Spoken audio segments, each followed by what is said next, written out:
a leader is asked that, where exactly are we going to be 12 months from now as a part of this change? Where are we going to be 12 months from now? And the leader himself doesn't know exactly where they're going to be. Yeah. Is it okay to tell the organization, the employees, that, hey, you know what, we don't really know?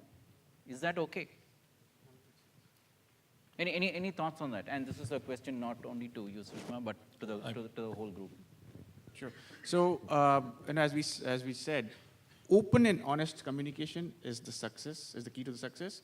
So, if I as a leader don't know where we would be 12 months from now, I would say I don't know where we'll be 12 months from now, but I would have an answer for you by this time. Okay. Great. And then I work towards getting that answer for my people, and I show them all tangible efforts that I'm making in getting that answer. Okay, great. Any thoughts? Do you agree or do you disagree? I'll just add to that, Saakar. I think it's a fine balance. Absolutely honest communication is essential. So being honest is key.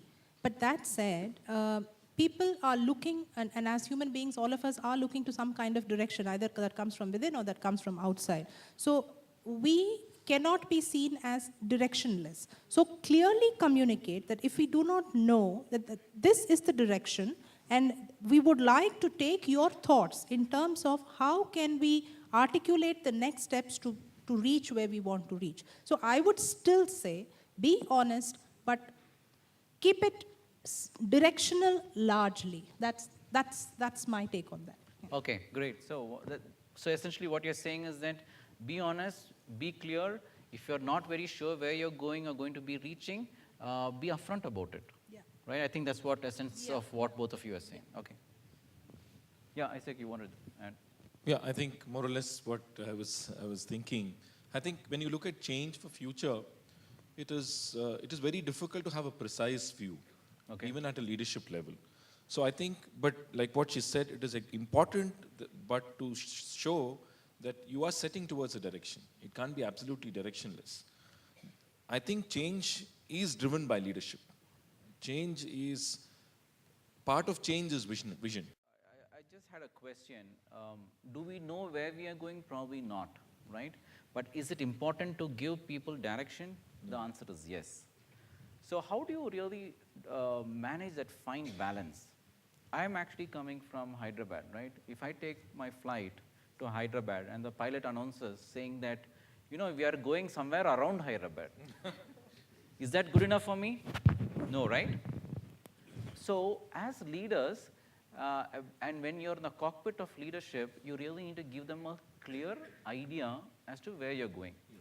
But I think the point that all the panelists seem to be agreeing is that need to give a clear perspective, but if you're not very sure, just be honest about it. That's true. Right? Any other concluding thoughts on that? I had a question actually, and to both of them, leading to your question. If we do not know where are we heading to, what is it that you would expect the people to do as part of the change? I mean, we expect people to be the change, to be the catalyst or evangelist. Sure. Doing what? I mean, if we are not sure, what are we trying to achieve here? So even if we are doing a transparent and an open communication, what we're saying is that this is one keyword called change. Just do that, but we don't know what and how. So isn't that... Dichotomous. Yeah. Which is why the submission that I was making is, it has to be directional. We may not know the steps around it, and like Saakar was saying, we can honestly and openly involve and put our arms around the people and sort of co-opt everybody to articulate the steps, but directionally we must be clear. Because then where's the argument for change if we don't know what we are changing for and what we want to do? Sure.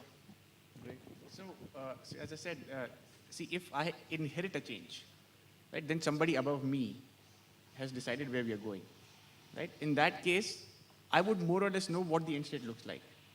But if I have a desire for a change, wherein I am initiating a change, I might not exactly know the end state. But in that case, I can involve the people who will be impacted by the change in working with me in deciding the end state. And Sure. I think that's a better situation to be in, because now we are deciding the change that we want to make. So the resistance to the change will be far lesser.